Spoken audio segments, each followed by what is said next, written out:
오늘 봉독 말씀은 열왕기상 1장 1절부터 10절 말씀입니다.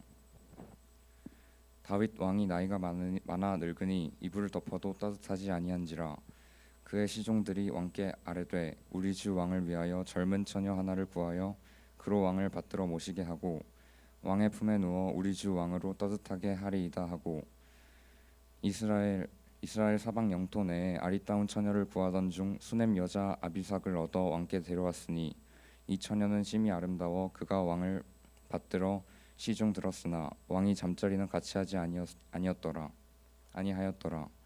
그때 핫깃의 아들 아도니아가 스스로 높여서 이르기를 내가 왕이 되리라 하고 자기를 위하여 병거와 기병과 호위병 50명을 준비하니, 그는 압살롬 다음에 태어난 자요 용모가 심히 준수한 자라 그의 아버지가 내를 어찌하여 그리 하였느냐고 하는 말로 한 번도 그를 섭섭하게 한 일이 없었더라.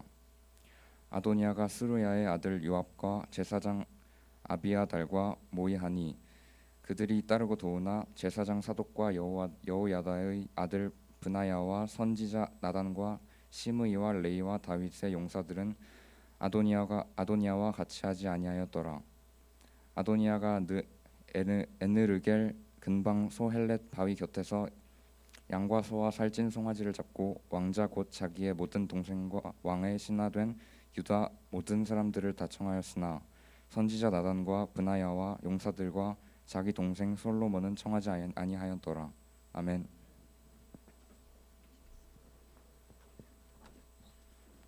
네, 반갑습니다. 또 오랜만에 이렇게 또 우리 12시 고등마을 친구들 만났는데요. 우리 옆에 있는 친구 보면서 이렇게 인사했으면 좋겠습니다. 우리 2학기 힘내봅시다. 한번 인사해 볼까요? 네.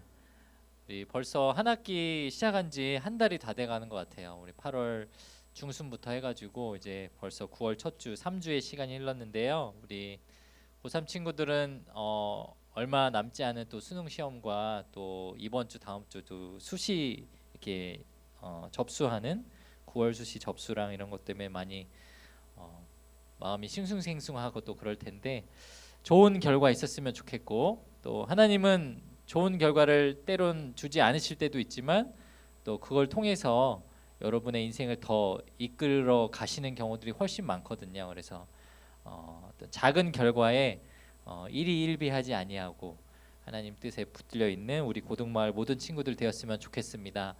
이때쯤 되면은 이제 2학년 엄마들은 그런 얘기를 하죠. 이제 네 차례다. 얼마 안 남았다. 이제 그러고 이제 1학년 부모님들은 이제 너도 준비해야 된다. 뭐 이런 식으로 계속 압박을 주시는데 엄마의 아빠의 말에 귀 기울이지 않고 하나님 말씀에 귀 기울일 수 있길 주의 이름으로 축복합니다. 네, 농담이에요. 엄마 아빠 말 들어야죠. 네. 우리 말씀 나누기 전에 같이 한번 그 설교 구호 한번 외치고 같이 나눴으면 좋겠는데요.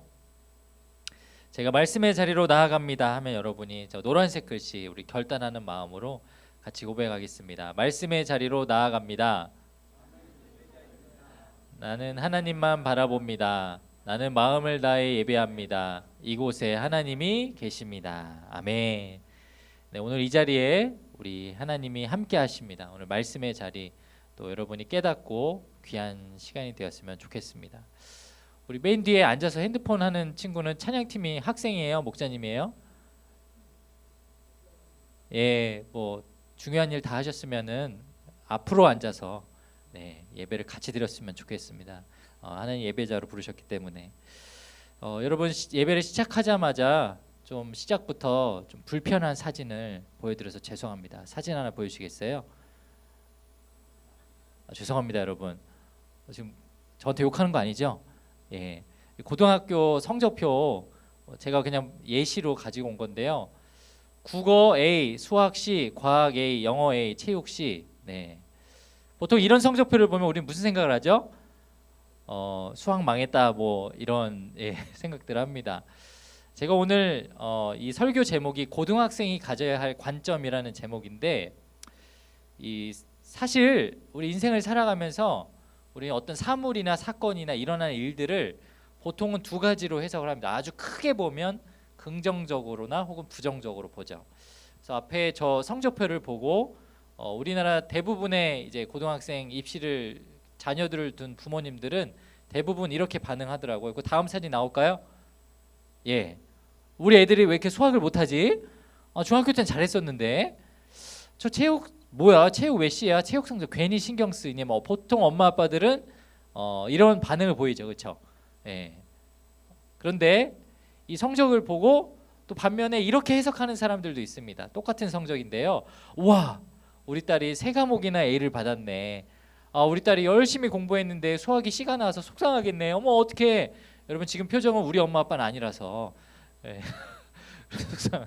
저희 엄마 아빠도 그러지 않았어요. 예. 이거 대한민국의 0.5% 정도만 아마 부모님들 그런 표현을 하실 텐데 또 어떤 분은 이 성적을 보고 이렇게 얘기하는 해석하시는 선생님도 있을 거예요. 너는 국어랑 영어 성취도를 보니까 언어를 잘하는 것 같다. 그쪽으로 진로를 개발해도 좋겠다. 뭐 이런 생각을 할 겁니다. 어떤 말씀을 드리고 싶냐면 우리는 이 세상을 살아가는 동안 우리가 어떤 일들을 볼 때 그것을 해석하는 기준, 생각하는 기준, 떠올리고 또 앞으로 어떻게 살아가야 할까 결정하는 모든 기준이 우리 자신에게 달려 있다라는 것입니다. 오늘 우리가 읽은 이 열왕기상 말씀은 하나님께서 그 유명한 다윗 왕의 마지막 노년에 있었던 이야기를 시작하시면서 결국은 하나님이 우리 인생을 빚어가실 때 우리가 어떠한 생각을 가지고 기준을 가지고 관점을 가지고 살아가야 하는지 가르쳐주는 본문입니다. 저는 오늘 이 말씀을 통해 우리 설교 제목대로 우리 12시 고등마을의 모든 친구들이 하나님이 가르쳐주시는 올바른 관점을 가지고 살아갈 수 있는 저와 여러분 되길 축복합니다. 우리 하나님의 자녀로서 우리가 가져야 할 삶의 기준은 무엇일까? 오늘 말씀이 가르쳐 주신 것 첫 번째는 무엇이냐면 세속적인 가치를 버리라는 거예요. 한번 따라해 볼까요? 세속적인 가치를 버려야 합니다. 오늘 말씀 2절을 한번 읽어볼게요. 2절 말씀이요. 시작.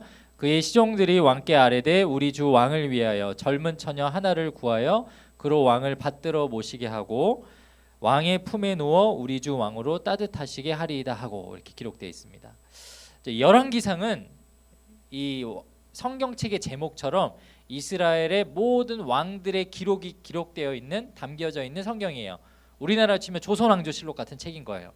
이 책에는 그래가지고 성경에 기록되어 있는 이스라엘 왕국의 수없이 많은 왕들의 이야기가 다 기록이 되어 있습니다.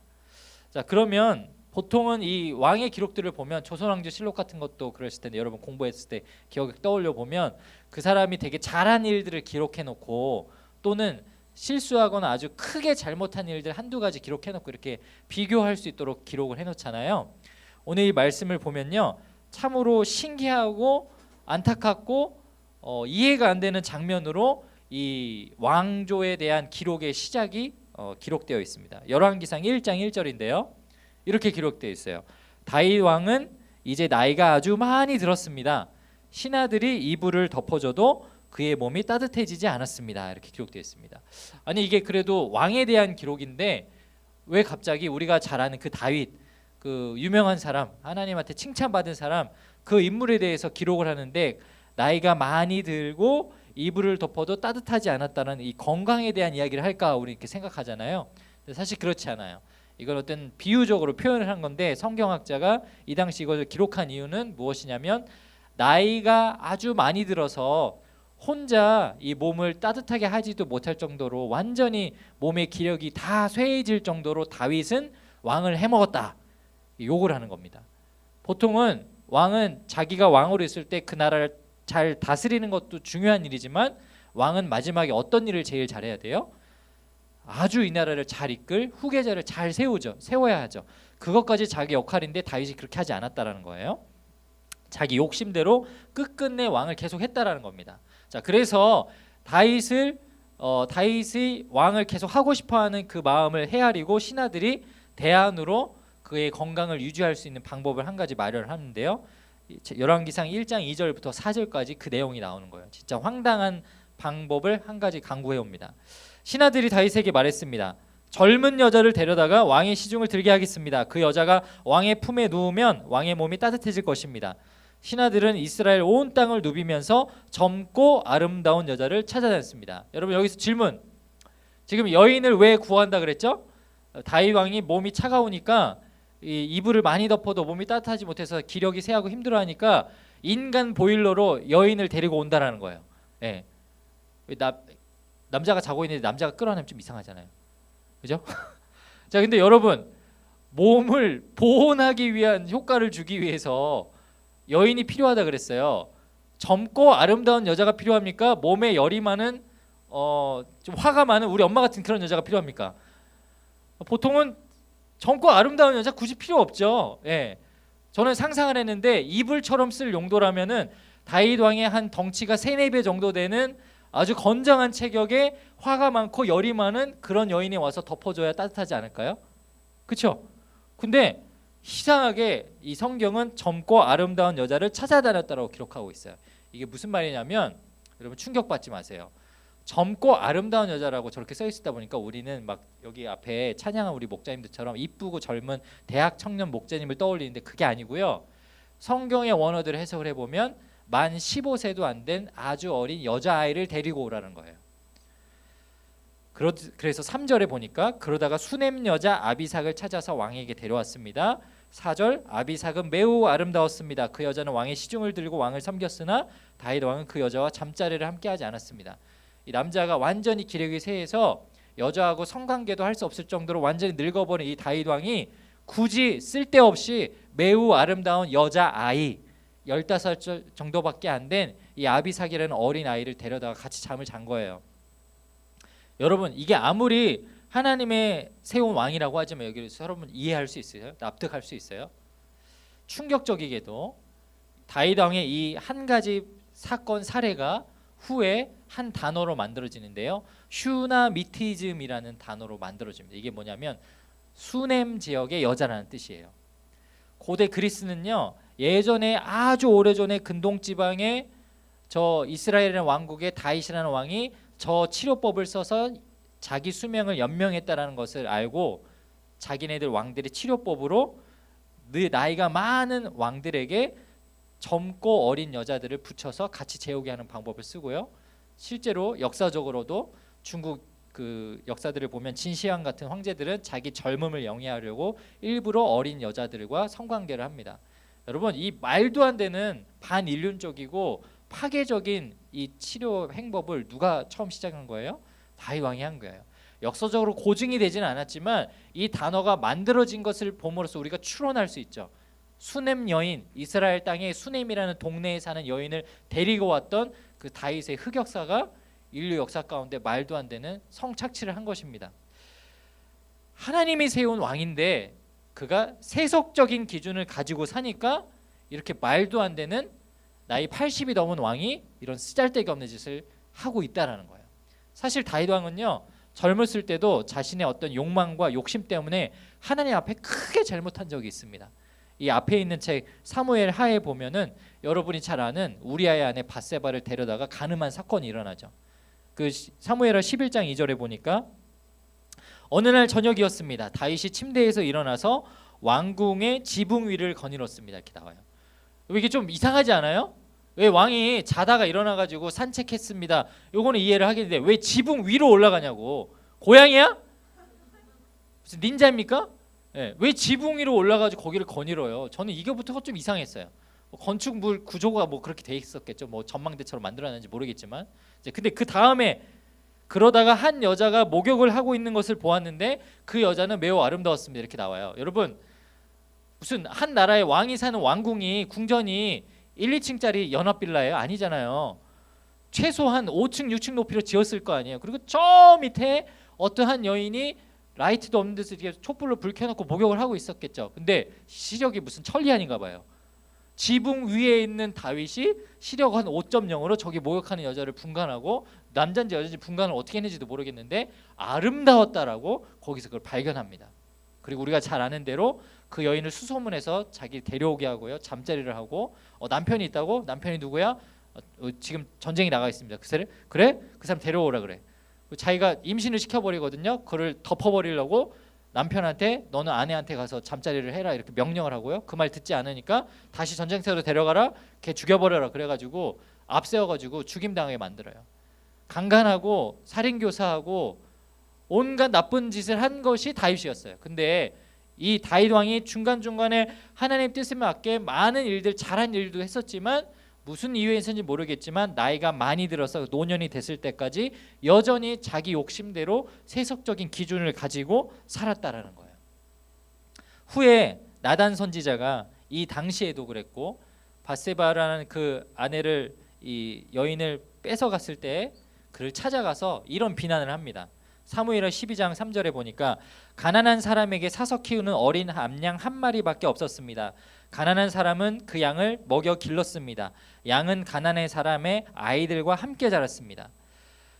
먹을 음식과 마실 물을 나누어 먹으며 자랐고 양은 가난한 사람의 팔에서 잤습니다. 마치 이 양은 가난한 사람에게 딸과도 같았습니다. 이렇게 말을 해요. 이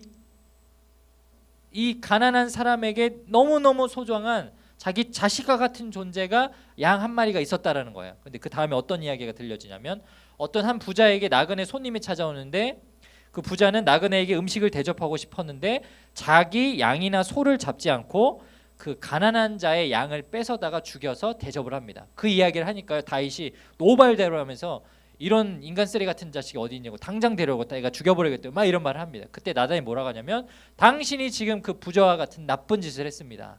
우리아의 아내 바세바를 데리고 간 당신이 나쁜 사람입니다라고 얘기해요. 분명히 하나님의 선지자를 통해서 질책받고 혼이 났는데요, 여전히 정신 못 차리고 자신이 늙어서 노년이 됐을 때까지 세속적인 기준을 갖고 살았다라는 거예요. 여러분, 요즘에 이 그리스도인으로서 저와 여러분 고등학생 시기에 특히나 암묵적으로 아무도 모르게 여러분 머릿속에 그냥 배는 세속적인 기준이 있어요. 공부를 잘해야 된다, 성공해야 된다, 좋은 대학에 간다, 그래야 인간 대접을 받는다, 뭐 이런 식으로요. 근데 그거를 여러분이 동의하고 맞아 그렇게 살아야 된다라고 말로는 뱉지 않았을지 모를 때라도 아까 같은 그 성적표를 보면서 수학이 C가 나왔네, 큰일 났네, 이렇게 여러분이 마음 먹고요, 저거에 대해서 좋은 결과로 좋은 점수를 주신 하나님 앞에 감사하지 못하잖아요. 미안하지만 여러분도 동일하게 세속적인 기준을 갖고 살아가는 거예요. 내 마음속 뿌리 깊은 곳에 나는 공부를 잘해야지 성공할 수 있어, 그래야 내가 잘 먹고 잘 살 수 있어, 내 능력으로 무엇인가를 하려고 하는 그 욕심도 세속적이라는 거예요. 사랑하는 여러분, 오늘 다윗 왕의 잘못을 여러분이 기억할 수 있길 주의 이름으로 축복합니다. 아무리 수없이 많은 찬양을 올려드리고 시편을 짓고 하나님 앞에 인정받고 칭찬받는 하나님 마음에 합한 자라는 그런 칭송을 받은 다윗 왕일지라도 그 마음에 세속적인 기준이 남아있는 한은 하나님 앞에 부끄러운 마지막 모습이 드러날 수밖에 없다라는 거예요. 오늘 이 시대를 살아가는 저와 여러분이 오늘 하나님의 말씀이 기준이 되고 모든 개인의 욕심과 세속적인 기준은 버려두고 살아갈 수 있기를 주의 이름으로 축복합니다. 두 번째로 오늘 말씀을 통해서 가르쳐 주시는 우리의 삶의 기준은 무엇이냐? 하나님의 말씀을 기준 삼고 살라는 것입니다. 한번 따라해 볼게요. 하나님의 말씀이 기준이 되어야 합니다. 오늘 말씀에 29절 30절에 이런 말씀이 기록되어 있어요. 왕이 이르되 내 생명을 모든 환난에서 구하신 여호와께서 살아계심을 두고 맹세하노라. 내가 이전에 이스라엘의 하나님 여호와를 가리켜 내게 맹세하여 이르기를 내 아들 솔로몬이 반드시 나를 이어 왕이 되고 나를 대신하여 내 왕위에 앉으리라 하였으니 내가 오늘 그대로 행하리라. 이렇게 되어 있어요. 자, 분명히 조금 전까지는 정신 못 차리고 어린 여자를 구해다가 자기 잠자리에 둬야 하는 잘못된 모습을 보였던 다윗이 이 1장의 마지막 절에 보니까 그 사이에 어떤 일이 일어나는지는 모르겠는데 정신을 차리고 하나님이 나에게 말씀한 대로 이 가문을 이끌어 가겠습니다라고 고백을 합니다. 어떤 일이 일어난 거예요. 자, 굉장히 세속적인 기준을 가지고 다윗 왕이 노년의 시기를 보냈다라고 했어요. 근데 여러분, 다윗 왕만 그런 게 아니라 사실 우리 모두가 그럴 수밖에 없습니다. 그런 연약함들이 있죠. 제가 목회자지만 제가 우리 지구촌교회 사역을 14년째 하고 있는데 결혼을 한 지 9년이 됐고 5년 동안은 총각으로 사역을 했어요. 저는 제 총각 때 얼마나 제 마음대로 이 여가 시간을 보내고 그랬는지 몰라요. 우리 목사님, 전도사님들 그 당시 스케줄이 어떻게 되냐면 새벽 5시에서 5시 반에 일어납니다. 그리고 막 씻고 해가지고 제가 교회에 6시에 한 10분까지는 와야 돼요. 그리고 그 당시에 6시 15분 예배가 있었어요. 새벽 6시 15분. 그래서 주일에 새벽 6시 15분 예배를 드리고 나면 나와서 아침 먹고 8시부터 예배 준비해가지고 10시 예배 섬기고 12시 예배 섬기고 그리고 이것저것 하다 보면 2시면 끝나요. 자, 그러면 두시면은 이제 내 예배 섬기는 건 끝났으니까 목자님들 아이들 다 갔으니까 난 쉬느냐? 아니요, 그러지 않아요. 그때부터 이제 오늘 결석한 친구들 파악하고 출석부 보고 신방 전화도 하고 이것저것 하고 심지어 뭐 교회 청소년부 행사가 있다 그러면 막 수지분당 왔다 갔다 하면서 여러 가지 일들 합니다. 보통 4-5시까지는 책상에 앉아있든 돌아다니면서 하든 뭐 여러 가지 일을 해요. 그러고 나면은 이제 완전히 몸이 막 녹초가 되거든요. 사람이 12시간 깨어 있었으니까. 그리고 가만히 있는 것도 아니고 막 설교하고 막 에너지 쓰고 막 그랬잖아요. 너무너무 피곤한데 이제 6시 되면 다 모이자 그래요. 다 모여가지고 마감회의 하면서 오늘 예배 피드백도 남기고 뭐 사역 준비도 하고 이런 얘기 합니다. 그리고 나서 정리하고 나면은 7시에 퇴근하는데 그리고 집에 가면 한 7시 10분 정도 됐어요. 저희 집이 5분 거리였거든요. 그때부터 이제 저는 전도사라는 타이틀을 벗어던지고 28살 이상현이라는 이 남자 청년이 하고 싶은 대로 내 인생을 살기 시작하는 거예요. 제한 시간은 다음 날 아침 9시까지. 월요일부터는 또 이제 목회를 해야 되니까 사람이 진짜 거짓된 거죠. 갑자기 탈을 딱 벗어 쓰는 거예요. 그래서 7시에 가면은 항상 그때 하던 루틴이 뭐였냐면 그 당시에 나는 가수다 알아요, 여러분? 나는 가수다. 그 프로그램을 할 때예요, MBC에서. 제가 노래를 좋아하니까 막 음악하는 거 좋아하니까 그걸 꼭 틀어가지고 그걸 봐요. 그래서 막 그 프로그램 라이브로 보고 8시 넘어서 끝나면 그 사이에 막 먹고 싶은 거 막 시켰습니다. 저 그때 엄마 아빠랑 저랑 살았거든요. 누나는 이제 결혼해서 출가했었고 엄마 카드로 먹고 싶은 거 막 시켜가지고 막 먹고 저희 엄마는 이제 격려하죠. 아유 아들내미가 이제 전도사로 고생했다 그러니 먹고 싶은 거 시켜 먹어라 하면서 막 야 너 뭐 이게 몸에 안 좋은데 아 괜찮아 맛있어. 그리고 막 먹어요. 막 먹고 막 이제 그리고 프로그램 보고 그러면은 이제 8시 딱 끝나고 나면 그때 이제 피곤이 싹 몰려와. 여러분 자야 되잖아요. 피곤하니까. 육신을 관리하는 것도 내 할 일인데. 근데 그때 전 씻어요. 8시에. 그때 씻고 그리고 나갑니다. 그러나 8시에 씻고 그 다음에 어디로 나가냐면 한 9시 정도까지 수원 인계동에 배팅 연습장이 있었어요. 제가 사회인 야구를 10년 했거든요. 그래서 그 월요일 아침에 시합이 있으니까 타격 감각 살린다고 돈 5,000원 주고 코인 바꿔가지고 볼 100개를 야구를 배팅을 쳤어요. 치고 나면은 저하고 같이 전도사 하면서 또 야구 사회인 야구하는 똑같은 전도사 친구가 있었거든요. 걔랑 항상 거기서 9시에 만나는 거예요. 9시에 만나서 둘이 100개씩 치고 나면은 또 목마르니까 근처 카페 가가지고 마시면서 쓰잘데기 없는 수다 떨고 그리고 한 10시 정도에 헤어져서 집에 와요. 그럼 여러분 뭐 해야 돼요? 자야죠. 전도사가 기도하든지 성경 보든지 아니면 자야 될 거 아니야. 근데 이 자식이 저니까 이제 저를 욕하는 거예요. 정신 못 차리고 아유 이 시간이 너무 아까워. 내가 놀 수 있는 시간이 얼마 안 남았네. 그러면서 막 기를 쓰고 막 영화를 다운받아서 영화 보고 막 잠들기 싫어가지고 제가 소파에서 보면 잠드니까 컴퓨터 의자에 딱딱한 데 앉아 이렇게 팔짱 끼고 영화 보고 그랬어요. 도저히 지쳐서 안 될 때 밤 자정이 넘어가지고 진짜 너무 피곤해서 한 17시간 깨어 있었으니까요. 그러면 그제서야 침대밭에 누워서 자는 거예요. 여러분 사람이 얼마나 세속적으로 살아갈 수 있는지 보여줄 수 있는 단면을 제 부끄러운 얘기를 하는 겁니다. 사람이요 아무리 교회 다니고 목회자로 살고 하나님이 기름 부음 받은 다윗 왕이지만 저와 여러분도 이렇게 망가질 수 있는 거예요. 근데 문제는 그 세속적인 기준을 갖고 살면요 제가 퇴근하고 나서 밤 자정에 잠들 때까지 아무한테도 피해주지 않았거든요. 그러지 않아요? 제가 집에 와가지고 치킨 시켜 먹고 TV 보고 씻고 나가서 야구장에서 배팅장하고 제가 야구 받들어 뭐 사람을 때렸습니까? 공을 때렸지? 아무한테도 피해 준 거 아니에요. 저만 아는 저의 그냥 개인적인 여가 시간을 보낸 건데요.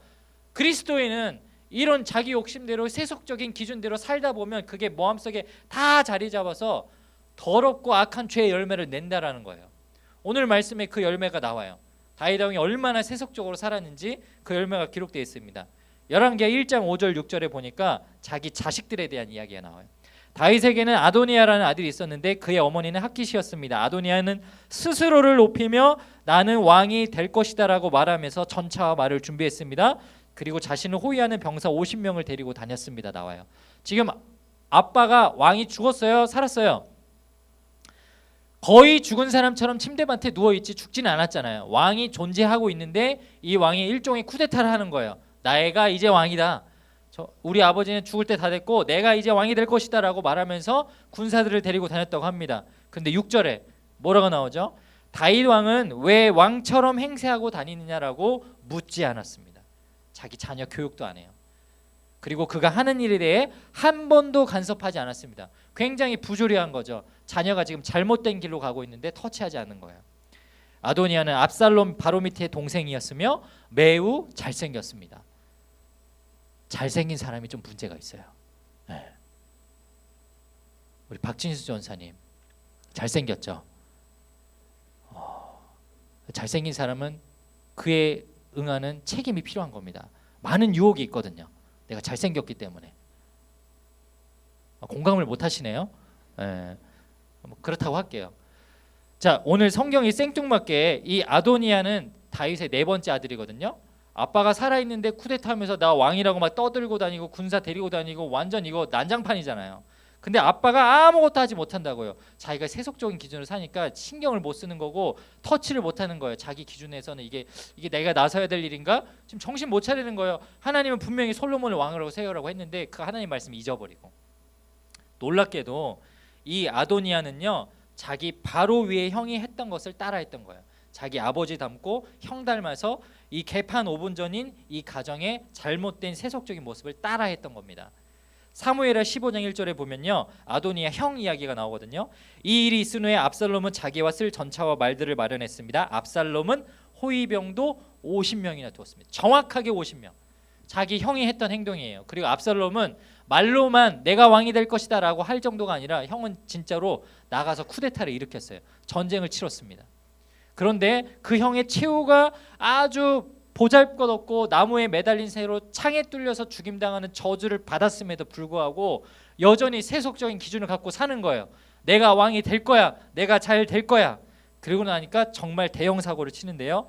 열왕기하 1장 7절에 이렇게 나와요. 아도니아는 수르야의 아들 요압과 제사장 아비아달과 의논했습니다. 그들은 아도니아를 도왔습니다. 나와요.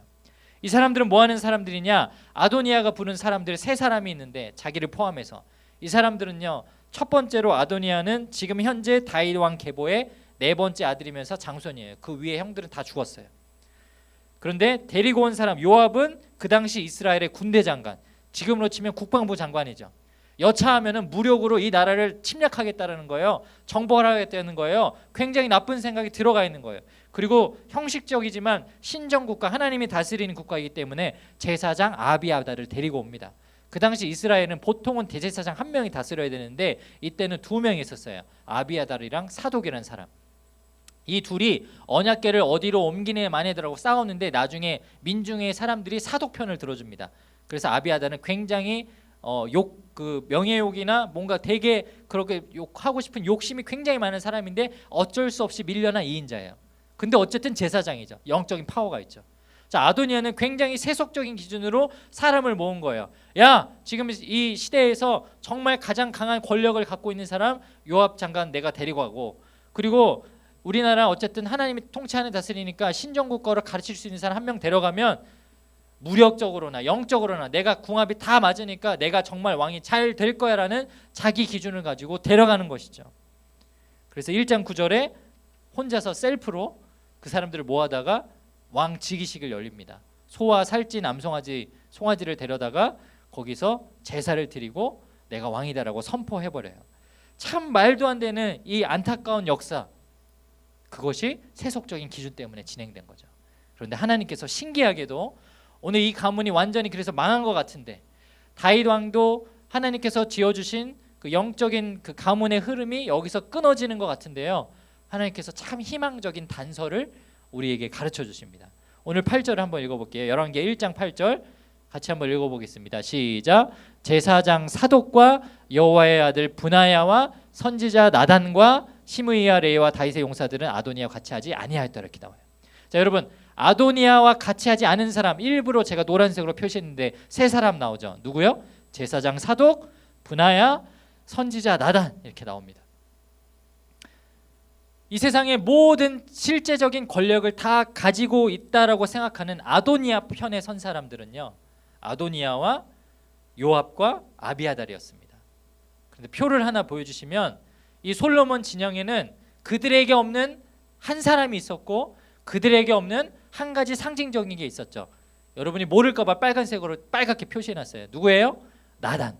이 나단 선지자가 그 진영에 함께 했었던 거예요. 2인자로 밀린 제사장이 있고 군대 장관도 아닌 일개 장수인 브나야밖에 없었지만 다윗과 솔로몬은 확신을 가졌던 거예요. 우리 가운데 가장 필요한 사람은 하나님의 말씀을 전할 수 있는 사람이다. 선지자가 필요하다라고 계시를 받는 것이죠. 실제로 다윗이 밧세바를 간음하고 잘못했을 때 양의 비유를 들어주면서 정신 차리십시오라고 가르쳐준 선지자가 나단이었고요. 왕이 기름 부음 받은 이후에 내가 하나님을 위하여 성전을 짓고 싶다라는 말을 했을 때 너는 성전 지을 필요가 없다. 너는 너를 위하여 전쟁 때문에 고생했으니 너를 위한 왕궁을 지어라라는 하나님의 말씀을 전해준 사람도 나단이었습니다. 그리고 궁극적으로 아도니아가 아닌 솔로몬이 너의 아들이 왕이 될 것이고 솔로몬을 통해서 나는 내 왕국을 지을 것이야 라고 가르쳐준 사람도 나단 선지자였어요. 오늘 이 시대에 하나님이 가르치는 중요한 기준이 있다는 거예요. 내가 살아가는 동안 내가 하고 싶은 대로 하고 내가 중요한 가치대로 살고 내가 보기에 우선적인 것을 택하고 사는 것이 세속적인 것이 아니라 그게 맞는 거라고 우리는 생각하고 살지만 하나님이 보시기에는 틀렸다라는 거죠. 다르다는 거죠.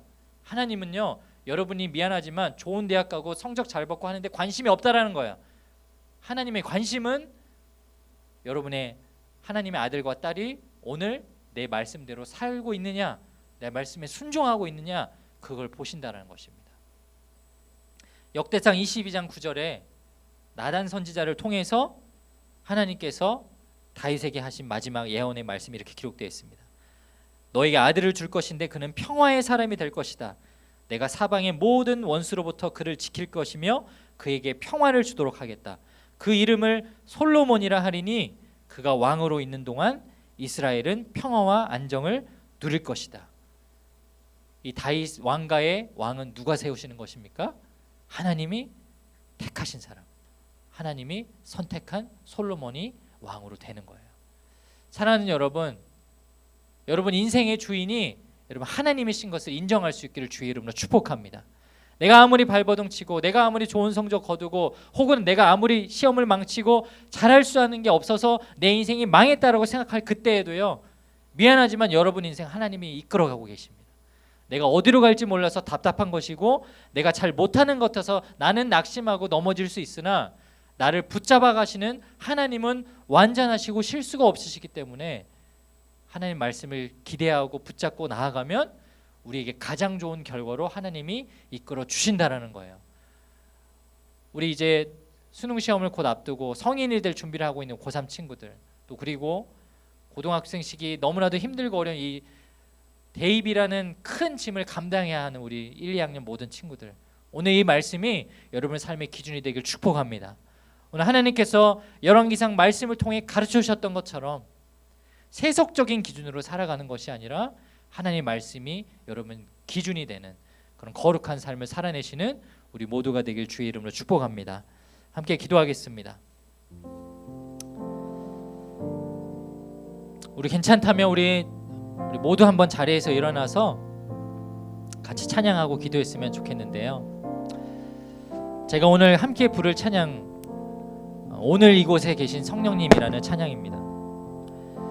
이 찬양에 보면 주님보다 앞서지 않고 주님 손에 내 모든 걸 맡깁니다라는 고백이 있거든요.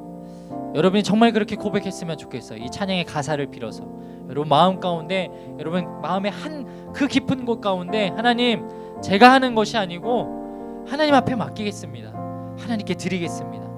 우리 그런 마음으로 우리 이 찬양 고백하고 들은 말씀 기억하며 함께 기도하겠습니다. 오늘 이곳에 계신 성령님, 오늘 이곳에 계신 성령님, 우리에게 말씀하시고 우리를 가르치소서.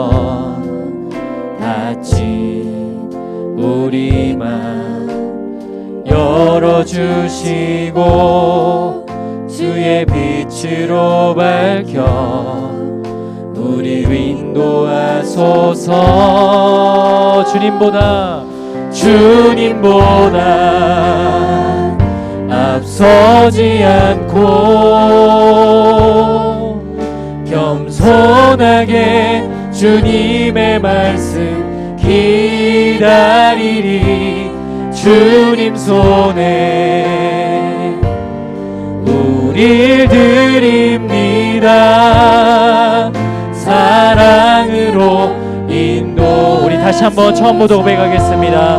오늘 이곳에 계신 성령님, 오늘 이곳에 계신 성령님, 우리에게 말씀하시고 우리에게 말씀하시고 우리를 가르쳐 주시옵소서. 우리를 가르치소서. 닫힌 우리 맘 열어주시고 주의 빛으로 밝혀 우리를 인도하소서. 우리를 인도하소서. 아멘. 주님보다 앞서지 않고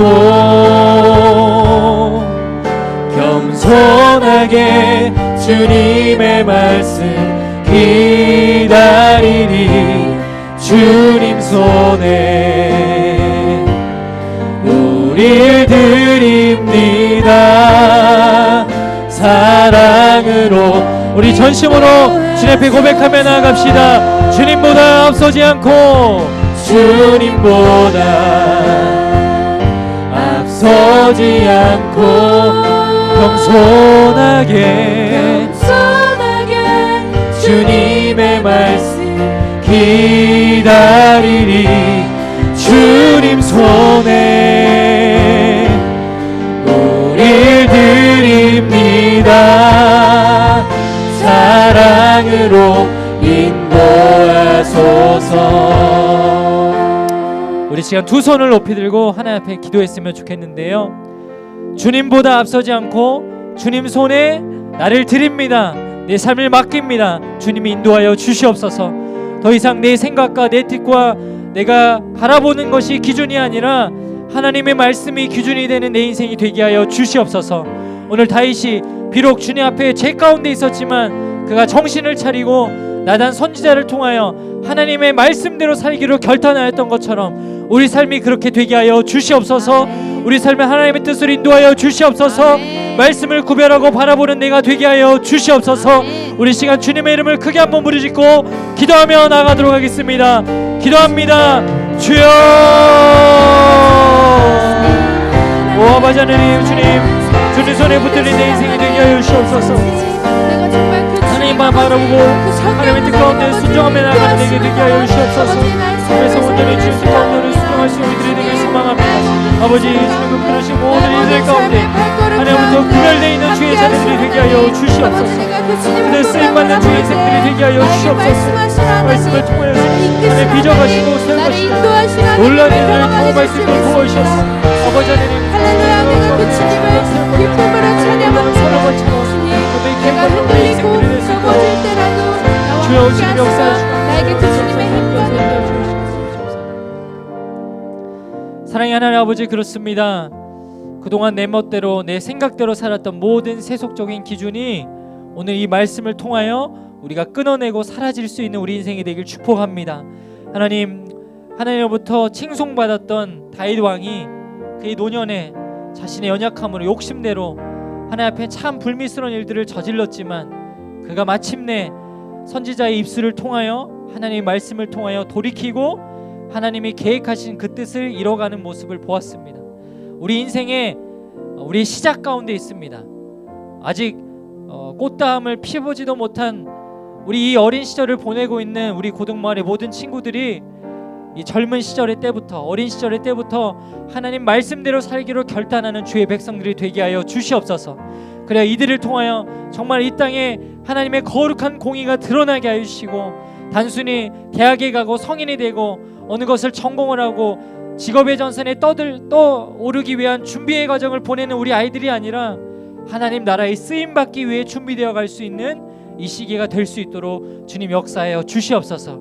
그래야 마침내 우리 인생을 돌아볼 때에 우리가 하나님 뜻대로 살았노라고, 말씀대로 살았노라고, 노력했노라고 칭찬받고 하나님 앞에 격려받을 수 있는 우리 모두가 될 수 있도록 인도하여 주시옵소서.